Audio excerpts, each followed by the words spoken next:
Yeah, while I'm here, a geezer just come when I was around there and he was doing something. I said, "Oh, did you just open the toilet?" He said, "No, but you can use this one." So I come toilet and he's gone and left the door open. So while I'm here, I'm just going to do something quickly. I always come and light candles for Abby and my granddad's. But as there's two candles there and I've got the place to myself from it, I've never done it for my nans really. So I'm going to light these two candles for my nan quickly while I'm here. Both my nans, Iris and Margaret. Well, I've done Abby. I've done it the other day at Ashford. I sent it to her mum, but it probably ain't got to her because all my hacked accounts and that. Right, and also, right, so that's both my nans, Nan and Margaret, Bygrave, and Iris Heath. I've done it for Frank. I've done it for Clarence. For some reason, my granddad was called Grandad Ian, but his name was Clarence. Clarence Ian Percival Bygrave. And my other granddad was Grandad Frank, and his name was Alexander. Right, well, anyway, there's for my two nans. Right. So I was telling some guy there earlier about, oh yeah, look at this as well, like the way the church windows reflect the purple on the chair. I just noticed that. That's nice. There was a book in there the other day, said, "Who's making all that noise?" which I enjoyed.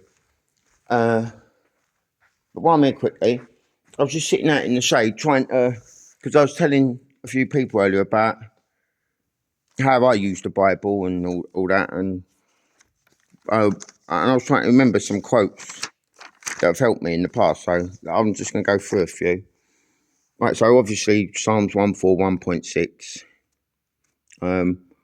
When everyone was bothering me for no reason, I was just getting on with my life. I don't watch anyone else. I don't bother no one, and I don't appreciate people bothering me and my kids.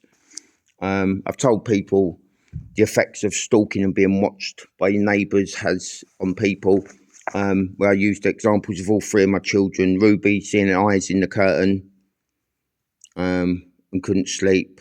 Lily having nightmares about the neighbour coming in and nicking her and calling out for Dad to save her.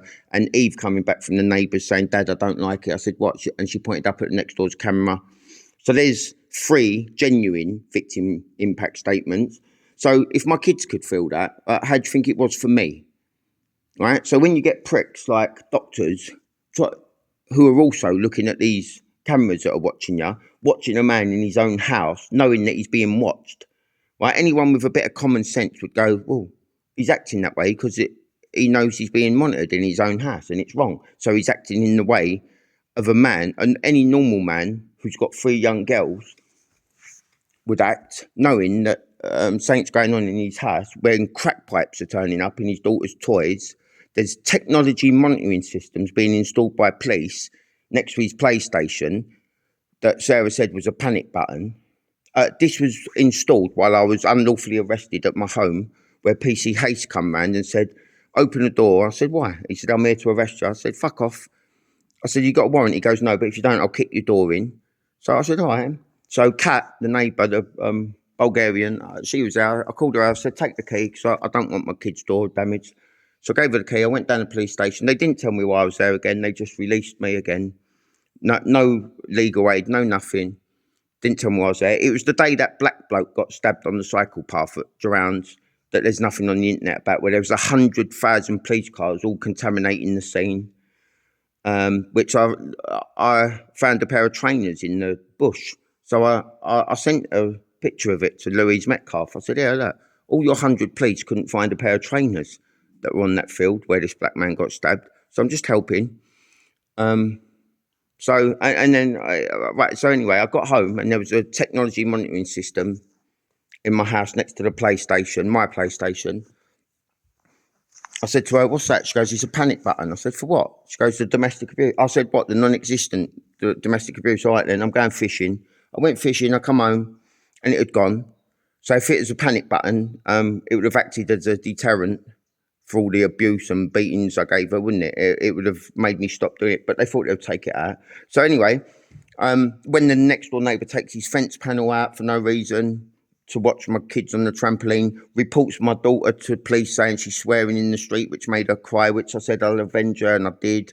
Parks on my drive, bangs on the wall for 2 hours. When I'm digging up my garden, he phones the council and says he's putting mud on the path out the back that I've never once used. And the council come down and say, I can see you got black bags, you're going to move it. I said, all right. And then the next day I called Diane, the neighbour. I said, can you sit with my kids while I take the shit down the dump? Because I was going to do it anyway. So I done it. She come and sat with my kids. I got back from the dump. She goes, the police have just been saying you went out, left the kids alone. When the police got there and saw there was a babysitter, which also shows that prick next door was monitoring every move I was doing because he saw me go out without the kids. So he was watching me. He just didn't see Diane come in. The police also saw that there was a babysitter. They also saw when he started parking on my drive regularly, and I just ignored it, thinking it would go away, but he was doing it until I noticed. So I just took out a row of bricks on my drive just to say, look, mate, this is the border. And then the police turned up and told me to put them back in. I said, fuck off, mate, it's my drive. I took him down the border. I said, look, that's on my side. Now tell him to move his car, which they didn't. So they knew he was causing us alarm and distress on my kids, stalking us. There's so much more. Oh, yeah, I went golf with Duffer, the geezer that used to live in that house. Got back.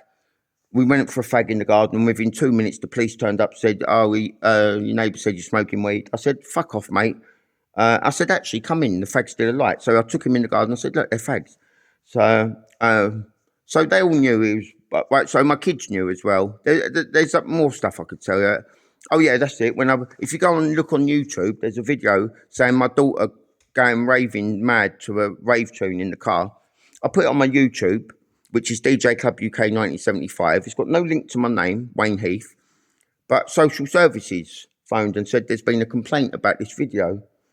So it proves that he was stalking me online as well, and Sarah, and then when I said to social services, is the video? And I said, it looks like you're having fun. I said, yeah, it is, isn't it? So he reported that as abuse. So he was stalking me online, stalking my kids online. He was stalking Sarah online because he said to Sarah when them things got cameras got put on the thing, he goes, you know them cameras are watching everything you do, right?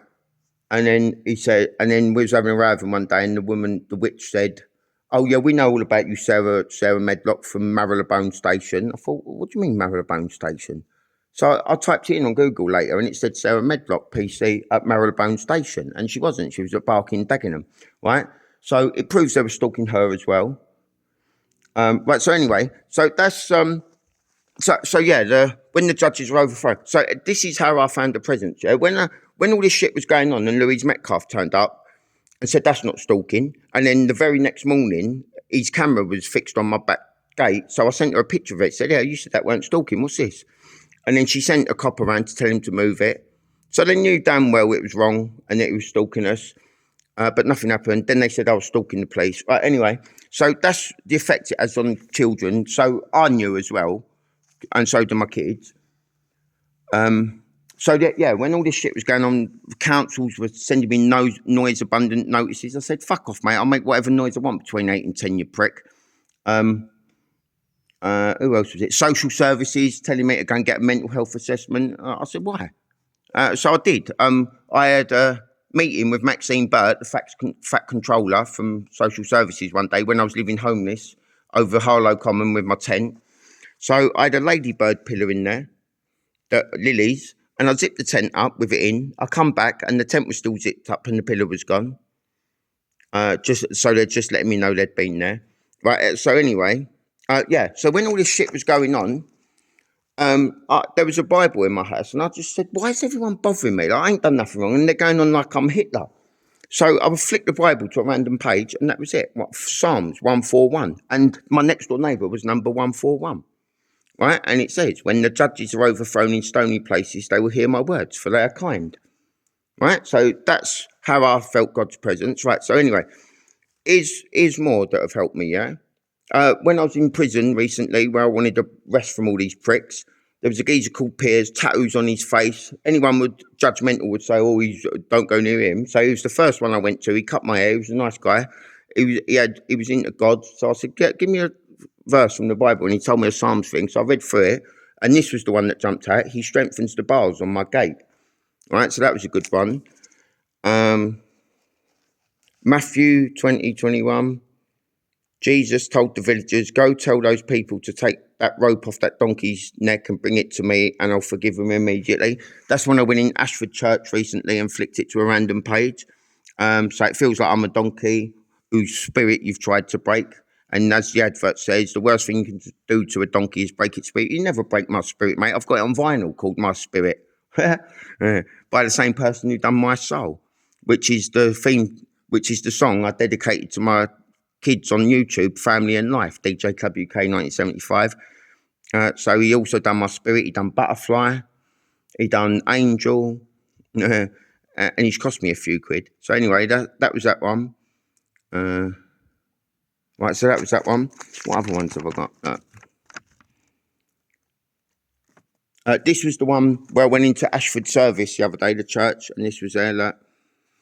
Pay attention, you older people. Tell your children about it. They will tell their children, who in turn will tell the next generation. Swarm after swarm of locusts settled on the crops. What one swarm left, the next swarm devoured. Wake up and weep, you drunkards. Cry, you wine drinkers. The grapes for making new wine have been destroyed. Right? And I went in there when the service was starting and I just flicked the Bible to that.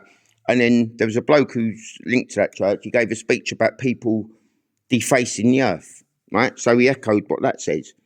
All people are defacing the earth, destroying it, who love your wine so much. You keep destroying the earth and grapes, there'll be no wine left, you pricks.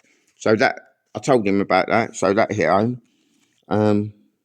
There was something I read once, where he said, "I don't say I'm the light, but I talk of the light." That's what I like to do.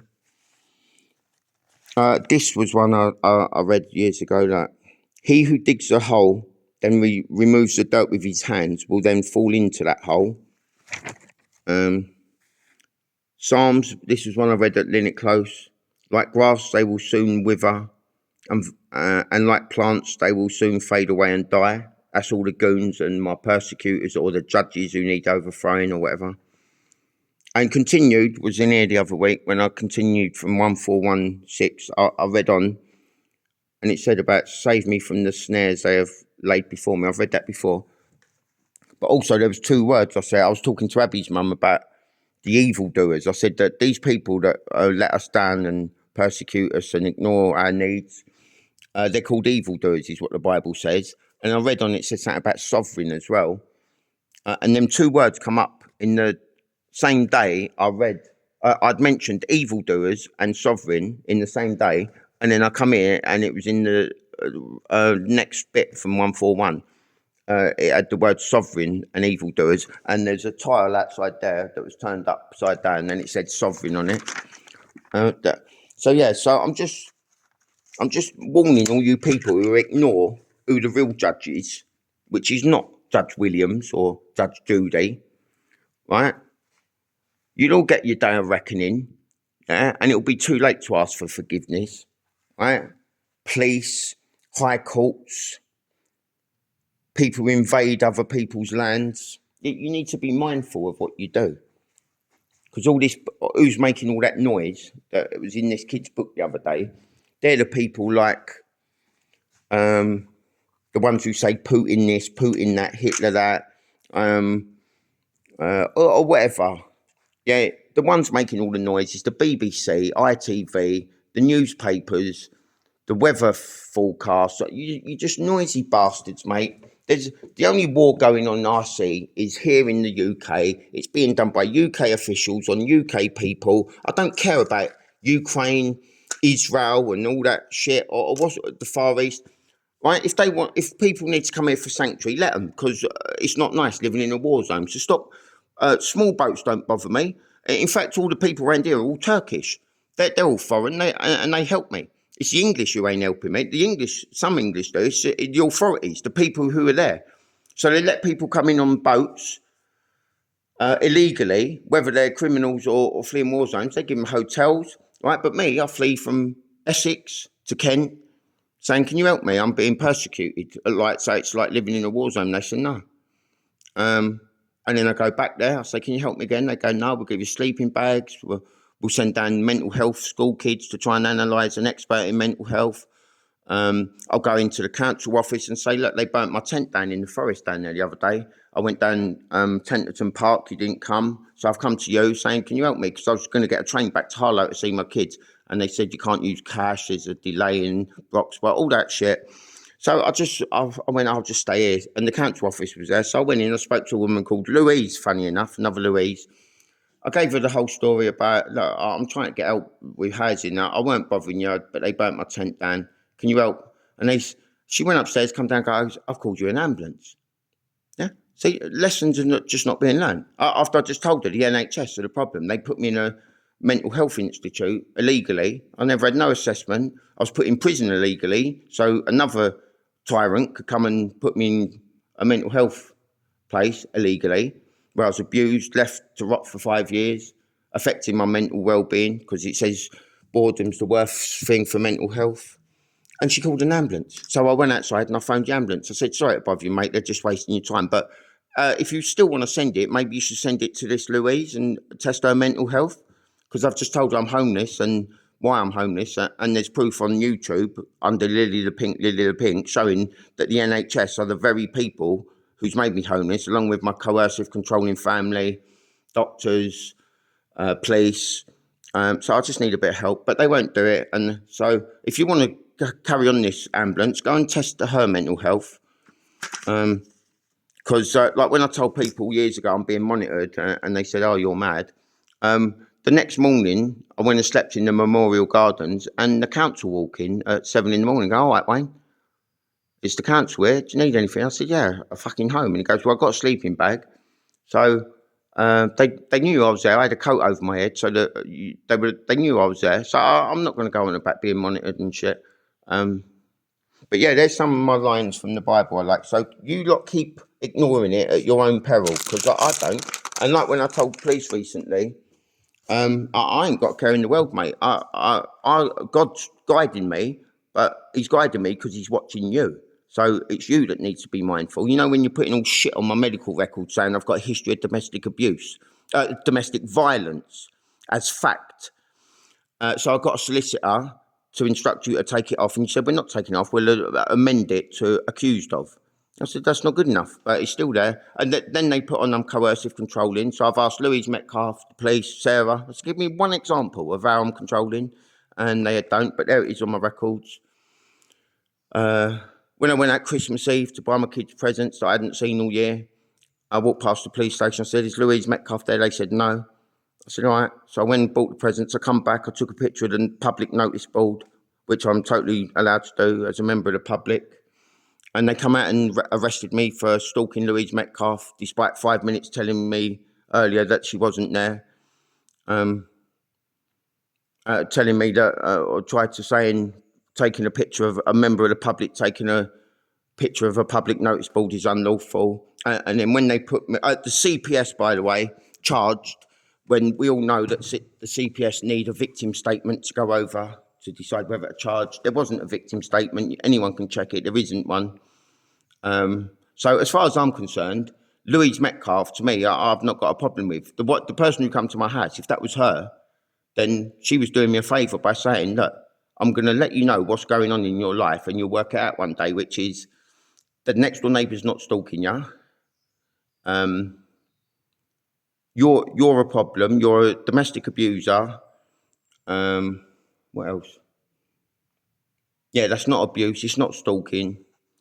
And all this shit.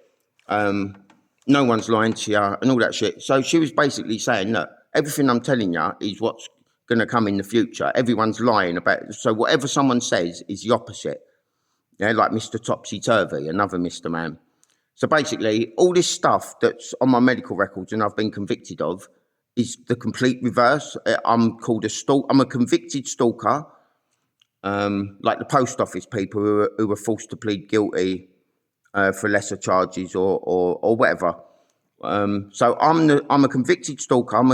It says on my medical records that I've got a history of domestic violence or domestic abuse, and that I'm coercive controlling. All them things I'm the victim of. What else? So yeah, she was actually doing me a favour if that was her. But I'm still not convinced it was her, because when I was living at my mum's, I saw her on the Crime Watch. I turned it off, and my mum called me down and said, "Come and look at this." I said, "What?" She said, "Look, ain't that Louise Metcalf?" I said, "Yeah, I don't want to see her. She's caused me a lot of stress. I'm over it. I've done the cycle of grief, so fuck off." I went upstairs. She called me back down and said, "Hey, look, there's Louise Metcalf." So she was making me watch Louise Metcalf. I said, "That's not the woman that come to my house." So there's impersonating a police officer, which is a criminal offence. Even if it was the same person, I don't know. Me, Sarah, and Colonel Gurnall and everyone else still look the same that we did 10 years ago, but this woman looked completely different to the woman that come to my house. The woman that come to my house had blonde hair, black coat, she was well dressed, and this woman on Crime Watch looked like Caressa Dick or Anne Robinson on Dress Up Night. It looked nothing like her, but Sarah sent me a picture of her recently, and I said, I'll look at her, because I'm not convinced. And I looked at her and I said, it don't look nothing like her. But I looked at the eyes, because that's if the eyes be the window to the soul, it would be advisable for some to install blinds. And I looked in the eyes and I thought, well, it could be, because I can still see deceit in them eyes, whether it's for the greater good or just being a bitch, I don't know. But there's dishonesty in them eyes in some way, so it could still. But I'm still not convinced. But anyway, yeah, all this shit in the news about bridges getting hit by boats where there's no boats, bridges that wouldn't fall like that by a little tap by a boat with no power. So you just got that whoever put Flipboard on my phone that time, meaning you got to flip the story. That's what Louise Metcalf was doing to her. Oh, that's it. When she come to my attention, it was Operation Athena. And I saw these things, and that was a D-Day landing beach or something, Athena or something like that. The superintendent I made a complaint about against the DVPO, where I was put on the street for 28 days with no trial without jury. Sarah said he's not spoke to me, but he signed a thing saying I spoke to Sarah. So I made a complaint to the IPCC, and they sent me Louise Metcalf, who didn't discuss that. His name was Superintendent Chapel. So there's a lot of chapel stuff around here and all church stuff. So the Superintendent Chapel, that's the one I made the complaint against. When Louise Metcalf came in, she didn't discuss any of my complaints. She just wanted to discuss how the neighbour wasn't stalking me. Yeah, Athena, it was one of the D-Day landings. And I've seen another one recently as well. Something else to do with the war and the police. I don't know. But she insisted on coming around with a uniformed officer, which I thought weird.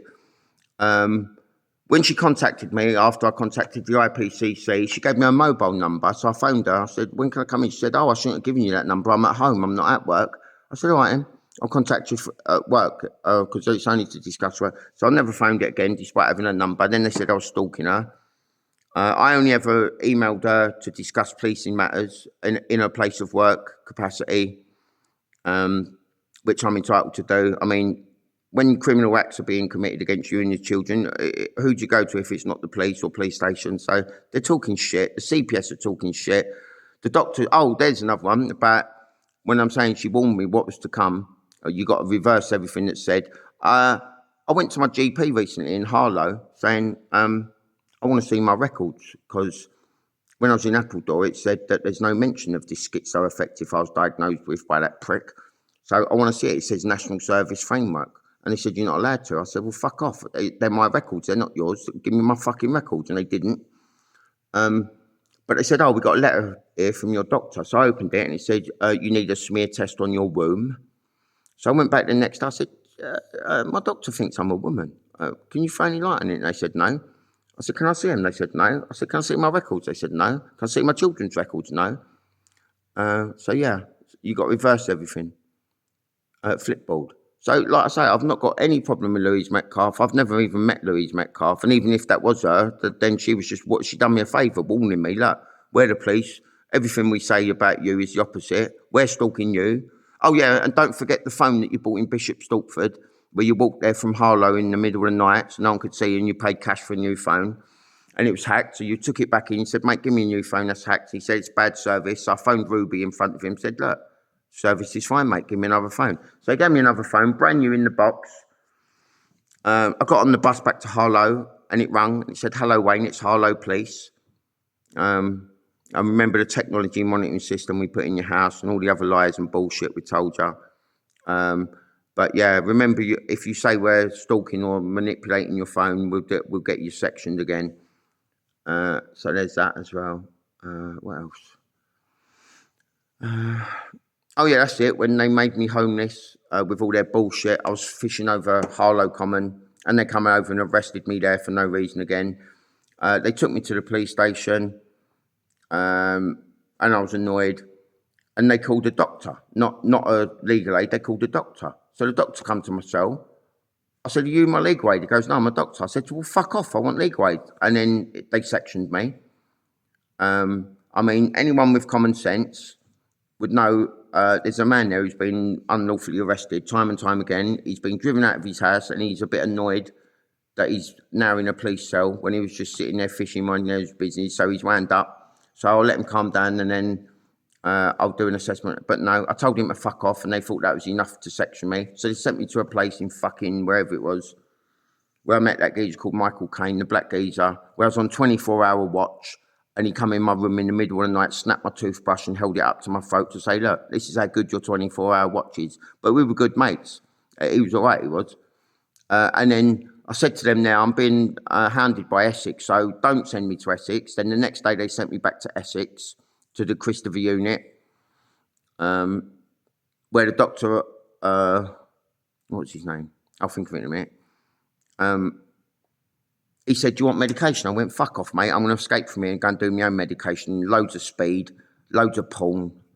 And then I'm going to come back and tell you how I escaped." And he said, "All right, don't do me." So I escaped in the middle of the night.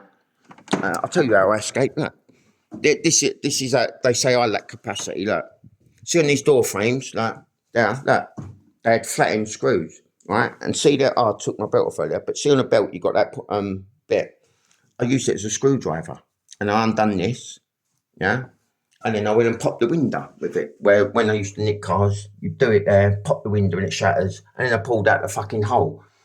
There was all blood everywhere, and there was a hole that I had to climb through. So I got back in bed, and then in the morning I went and told Ryan, Scottish geezer, who was nice. I said, "Mate, I was going to escape last night, but I didn't want to get you in trouble. So I just got back in bed, but I was just letting you know that I could escape from here any time, just showing you I've got capacity." And then the manager, I can't remember her name, she come out to me and said, "Oh, you know we're going to charge you for that window." I said, "No, you're not, because I lack capacity, remember, which means I'm not responsible for my own actions, so you can fuck off." Right? So that shut her up. And then that day, they go, "Oh, you're going out on leave today?" I said, "I've just told you I was going to escape, and you're letting me out on leave." I said, "Yeah, go on then." So they let me out on leave. I went straight to the train station, jumped on a train to Kent, lays down. I got loads of speed. I went in the caravan park there, watched porn, had a wank, God's house. Just partied for 2 weeks. I was going to take Abby with me, but I left her behind thinking she was in good hands, but I wish I had taken her now. But I come back, I phoned her when I was there, said, "All right, how's it going?" The day I got back, she was the first one coming running up to me going, "Oh, you're back." And then they released me the same day. They said, "The doctor wants to see you." I said, "Tell him to fuck off." They said, "He's going to release you." And I went, "All right, then I'll see him." I said, "What's happening, Doc? Have I still got delusions and lack capacity, drug delusions? I've been doing drugs all week, and I escaped from your secure unit. What now?" And he said, "I'm releasing you."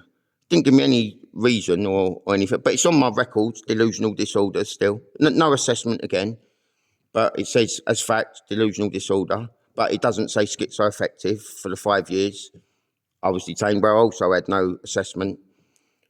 What else can I fucking bang on about while I'm in here? See, when I'm sitting in God's house, I've got time to calmly reflect. Like when I read that candle thing that woman put, when she said, "Isn't that a lovely story about the candle?" And I thought, yeah, it is. You put it very well, and I listened. When you get dickheads barking at you, like when I show my teeth, they say, "Look at that XL bully, he's dangerous." And they say, "They're lovely teeth. He's been to Turkey to have his dental implants. Aren't they lovely teeth, look?" And he's wagging his tail. But you get doctors saying, "Oh, look, them teeth could hurt." I say, "Yeah, they could also fucking bite people that pull their tail, you prick, so fuck off." Anyway, that'll do for now, because I'm going to try and upload this to YouTube. We'll see what happens later. Bye.